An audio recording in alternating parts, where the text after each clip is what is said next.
number 10, Downing Street. Things are really not looking very good at all for the Prime Minister, as today we learn he scored an approval rating of just 11%. Figures from YouGov out today state that 70% of the British electorate do not approve of Sir Keir Starmer as the leader of the country, or indeed approve of his government. So here is the big question. Are Sir Keir Starmer's days numbered? Is he a dead Prime Minister walking? Well, I'm joined in the studio by the Reform UK MP and the Chief Whip for Ashfield, Lee Anderson, as well as GB News' political editor Chris Hope and GB News' senior political commentator Nigel Nelson. Gentlemen, welcome to the studio. Let's start, Lee Anderson, with the poll out today, the YouGov poll. 70% of the electorate do not approve of Sir Keir Starmer's government. There have only been 3 times in recent history, I think we've got some graphics we can get on the screen, where a government has been less popular. The least popular was October 2022. Liz Truss, 77% disapproved. There's Sir Keir Starmer, look, today on 70% disapproval rating. Liz Truss, as I said, in 2022, 77% didn't approve. And then it was Theresa May, 72%. This was the final days of the Brexit deadlock, where she was forced to quit. Actually, this is when the Brexit Party booted her out of existence because of those elections in Brussels and the locals. And finally, the final days of Rishi Sunak, just 3 days before he was annihilated in the election at 72% disapproval. Lee Anderson, in that company, is there any way back for Sir Keir Starmer, or is he a dead PM walking? It happened right there on national television. And let me tell you, nobody was ready for what came next. Lee Anderson, the Reform UK MP who is known for speaking bluntly, completely tore into Keir Starmer's credibility in front of millions of viewers. Picture this. Starmer's approval ratings have reportedly fallen to a shocking 11%. Yes, 11%. Numbers like that raise serious questions about public confidence in his leadership. And just when it seemed things could not get any tougher for Labour's leader, Anderson walked into the studio and delivered a fist-on-air attack that left even the panel looking uneasy. He described Starmer as weak, accused him of repeated U-turns, and portrayed him as a prime minister out of touch with ordinary people. The picture he painted was of a leader struggling to stay connected to the mood of the country, especially at a time when trust in politics is already fragile. The timing could hardly have been worse. With the cost of living still putting pressure on families, immigration debates heating up, and confidence in government institutions under strain, the last thing Starmer needed was such a direct and public challenge from one of Westminster's most outspoken critics. Before we get into exactly what Anderson said that has Westminster buzzing, do me a quick favor. Hit that subscribe button right now. Over 98% of viewers watch British Eyes without subscribing, and it costs absolutely nothing. It takes 2 seconds, helps us massively, and keeps you updated on the political drama you will not hear explained like this elsewhere. Clicked it? Brilliant. You are an absolute legend. Now, let's get back to Anderson's hard-hitting criticism. I think the only thing that Keir Starmer can look forward to, really, Martin, is that look behind himself. Actually, is his own backbenchers and possibly his frontbenchers. I can't see anybody replacing him. To be honest, at one time there was muted about Angela Rayner replacing him. She's sort of gone missing.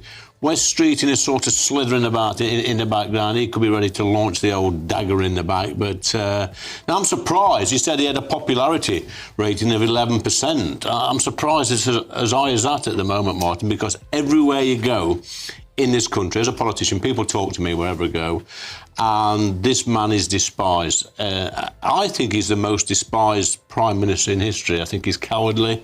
He U-turns on everything. He bends to his backbenchers all the time just to save his own skin. He's a dead man walking. I think his time is probably up after the May elections this year, but I dread to think who's going to replace him. But here is where it becomes truly interesting.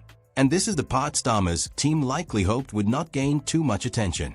Anderson did not limit his criticism to personality or leadership style. He shifted the focus directly onto policy.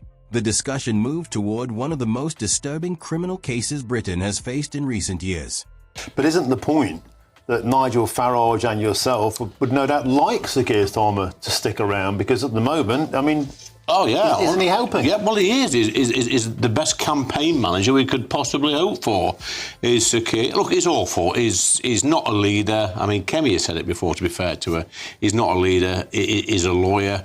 And he's going to be propped up by, we have some out-of-touch lefties knocking around the GB News studios, the corridors. You've got the coalition of the lefties in the corner. I think Nigel Nelson will probably stick up for it. I know Chopper's got to. It's part of his job. But come on, guys, seriously, this man is a joke, not just nationally, but on the international stage as well. He's got a problem communicating, and I was with him on Monday. He's not connecting properly. He's got to find a way of connecting with people on the level. This cost of living crisis has got to ease this year. The problem, I think, is they should have been more honest about the need to biff up probably income tax by 1 or 2% because of the money spent on COVID, rather than scratch around for areas and annoy people and then you turn them on with the family farm tax or the pensioners and their winter fuel allowance. I think he's got into a mess here and he can't really cut through, and he's trying hard to. He isn't liked on social media, and I find that difficult because when you're with him, he's not a bad bloke, but he just doesn't seem to cut through. But Chopper's not even Marmite, is it? No. Everybody dislikes him. I know. Well, everybody. Well, but Chopper's right about the big mistake before the election was to promise not to put up the 3 big taxes: national insurance, income tax, and VAT. And that means what's happened is that small groups get hit, and understandably, they think it's unfair on them when they see other people getting off scot-free. Well, we've heard today, Lee Anderson, that Morgan McSweeney says that the answer is 3 E's.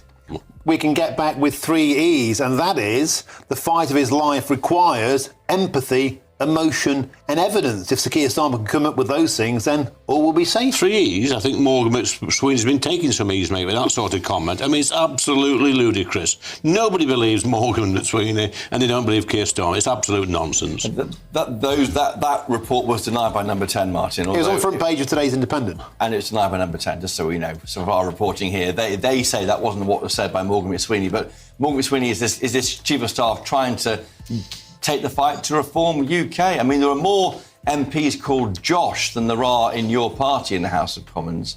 You're big in the polls. You're being puffed up by the hot air of politicians and by support. But will you deliver? When can you deliver? Can you cut through your thinking? I remember you saying 18 months... No, just after the election last year. British politics like this one. Don't forget to like the video and subscribe to the British I Believe It or Not. Over 98% of viewers watch our content without hitting the follow button. Subscribing is completely free. Is saying this was a sugar rush, a political sugar rush in British politics. There's no sugar rush there, mate. We're here to stay. And the polls are saying that. Probably 180 polls now. We've been at the top, consecutive polls. Membership, 270,000.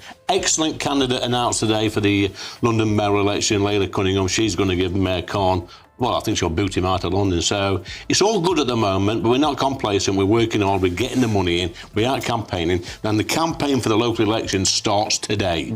I want to ask you, Lee Anderson, about this so-called coalition of the willing. Today's announcement, there's a possibility of British boots on the ground in Ukraine. I'll be joined by an SAS hero in the studio in a short while's time. Do you think it's the right thing to do to send British troops to Ukraine? Listen, Martin, there is no such thing as a coalition of the willing. It's a coalition of the unwilling. It's 2 out-of-touch leaders, Macron and Starmer, puffing their chest out, saying they're going to defend the borders of Ukraine. They can't even defend the border of their own countries. Are you saying you wouldn't vote for troops to go into Ukraine? You'll get a vote on this, you're an MP, would you vote against it? I would hope it's a free vote for the whole of Parliament. Will you vote against it? I will vote. In the current state of the world, if it's just France... and it's just the UK going into the Ukraine, of course I would. I mean, this so-called coalition of the willing, it's not very willing. If every country in Europe were prepared to put their armed forces in, have a proper rota, have proper investment in our armed forces as well, then maybe we could look at it. Is that reform policy then? The 5 MPs will vote against... At the moment it is, yeah. So does that mean that if this would end the war in Ukraine, you would vote against it? It doesn't end the war in Ukraine. I appreciate we're not way away. Putin's got to agree to this in the first place. Yeah. And he's already said that he won't. But anyway, in the event that we can put boots on the ground, Britain, France, other countries joining in, maintain a ceasefire, American guarantees. Would you vote against Well, that? I think it's got to be, all the countries in Europe put troops in there, plus the US as well. They've got to back us up as well.